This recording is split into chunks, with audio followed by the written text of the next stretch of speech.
Today I am going to give you a Polish girl's guide to Dominican Republic.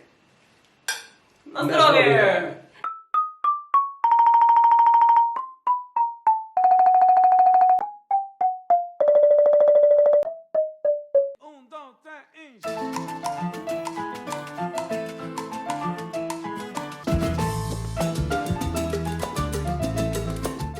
Boom! Cześć ludzie! What's up people? Hola, VIGO'S dad here and VIGO'S mom. What do we have today? We're going to talk about how it is to live in Dominican Republic, in the Caribbean, as a Polish person or a European person in general. Because I got some dirt. You wanted some dirt about this. You wanted the dirt. On the last video we asked you guys if you wanted us to make this video, and yeah. We were very curious because I think the stereotype is, and how we imagine living there, it's the beaches and the drinks all the time, and everyone is dancing all the time. You know, like it's a Despacito. I said it in English, Despacito video, and that's how life looks there, and that's not the case at all. I don't know, you're gonna tell us now. I'm ready. She's ready. I have my Dominican Republic cap. Let's go. Yeah, so let's roll it.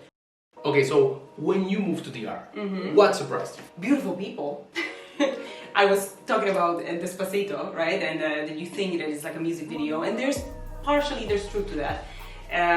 There is a different culture around physicality and body, how people take care of their body and how they show it off.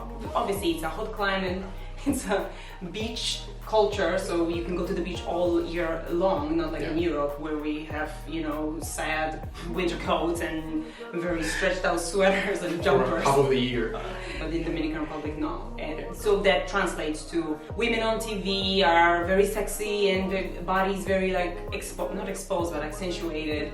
Clothes are different, they are tighter, everything is stretchy fabric so that you can get all the body in all the clothes and jeans and dresses. Oh, I remember that when for the first days that she got there, she saw the mannequins. I know that our mannequins were different. European mannequins are a lot skinnier and a lot like leaner and straighter, and Dominican, and I think all Latin American mannequins have a lot bigger bums. I like big buttocks. They are just more curvy. I had not noticed until you told me. You said those mannequins, and I'm like, sexy. Hot. Sexy mannequins. So this body culture and the beach culture affects how everyone looks. You know, people go to the movies, they go to the malls, and they wear heels and they wear tight dresses and they wear tight, I don't know, skinny jeans for men, and you know, like beefy shirts to show their muscles. It's completely different than in Europe where suck up the gut, pull up your chest.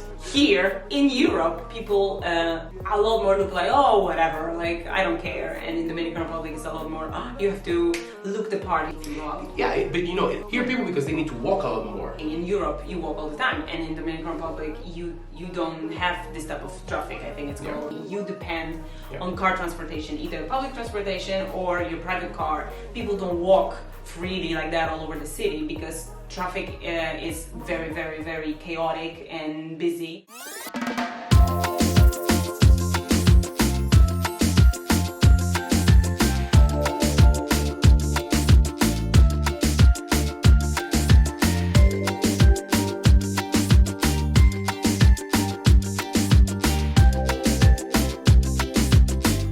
Now that you mentioned traffic, traffic in DR. It's quite chaotic. It's very busy. A lot of people honking horns. How about that one? For a European, if you go there, it's the level of noise is something completely different because not only cars and people honking, they just honk all the time. We drive like this. One hand on the horn, and it's like.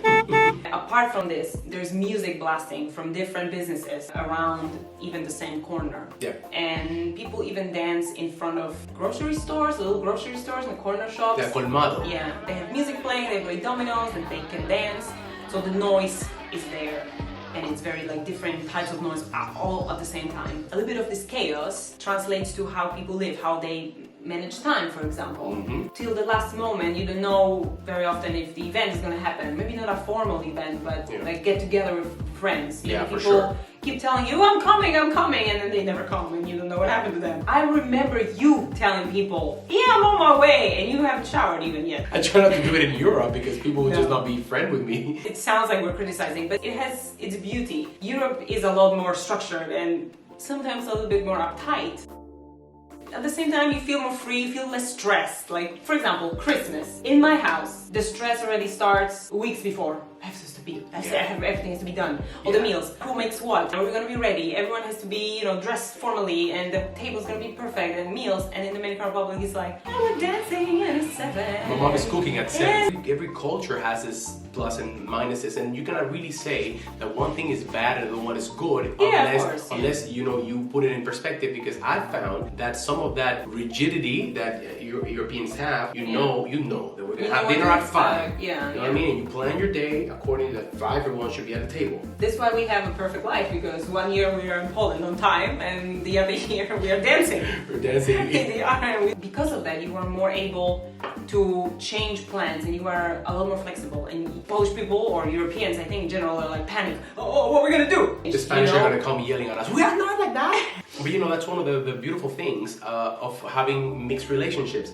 You bring things to each other's lives, because she brought order and planning into my life regarding time and stuff like that, and I think I provided some of that flexibility and less stress, because there are many things that Europeans stress about that are not worth it, or at least Polish people stress about that are not worth it. Because that's true. That's true. Now, something serious and something scary for me, at least, guns are everywhere. Handguns, you mean in general, right? No, bazookas and tanks are going through the city. I don't know what guns you have. There are guns everywhere. Let's say you go to the supermarket and there's a security guy there. You leave the supermarket after you shop, and he's checking your bag. And he checks, okay, fine, and he gives you a little signature that you didn't steal anything. But he's there armed with a shotgun. Exactly. So you look at it and you're like, I will never steal in my life. It must be weird if you're not used to that. I'm sorry, one time I saw a guy in the traffic jam. Everyone was, you know, honking and impatient. One guy started fighting with the other driver, and he just started waving a gun at him.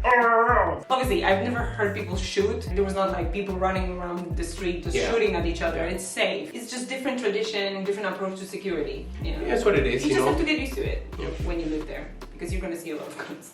We mentioned guns, so now let's go to the cross. So what I mean by that is obviously religion. Dominican Republic and religion. It's like this soap opera love affair that is on one side very beautiful, and on the other side slightly crazy. You know what I mean? And I will explain. Church is very important. There are two major religions. I think number one is Catholic, and then there is like a 30% is Christian, which is, they call it Cristiano, which is Protestant church. But the Christianity is very different than in Europe.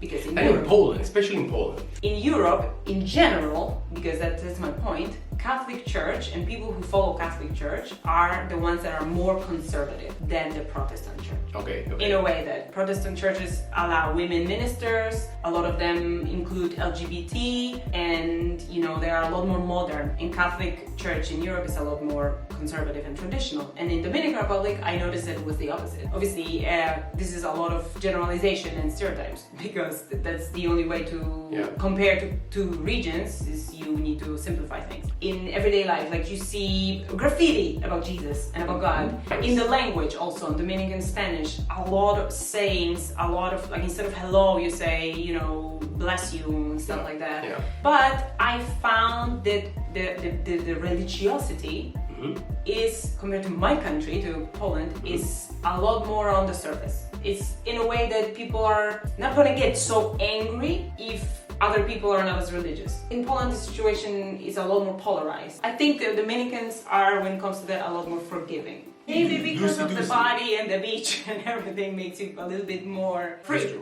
Malo porque siempre confío en ti. Y te conozco, solo el nombre. Me dice que me ama cuando hay nubes grises. Pero me saludan mal las olas. Okay, so how about the benefits of being a foreigner? Oh, yeah, that is one of the reasons why you should go live in the Dominican Republic or in the Caribbean. And it's sad from the perspective that I and married to you, the benefit that is given to foreigners, and especially European American or American foreigners, it's very visible. The assumption is always that you're educated, that you're rich, that you're classy, that you have manners, that you know whatever you're doing, that your business. I mean, for sure it's changing now. Back when we lived there, I noticed that, and I've been told by many people in the Dominican Republic that if you have a picture looking like me, then they're gonna very easily hire. There is a preference given to foreigners thinking, oh, you came from developed place, so for sure you're better. Boom! That's all, guys. Hold on. Salud. I hope you guys liked it.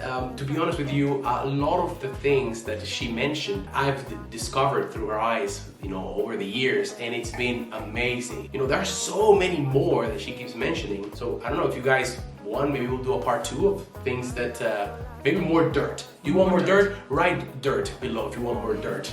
Guys, thank you so much for all the likes, and we're very grateful if you share, if you comment, and we will try to read all the comments and try to answer as much as we can. And see you on the next one. See you next one. Un mendigo y para ser bien claro que despidan a Cupido y te traigan pica pica.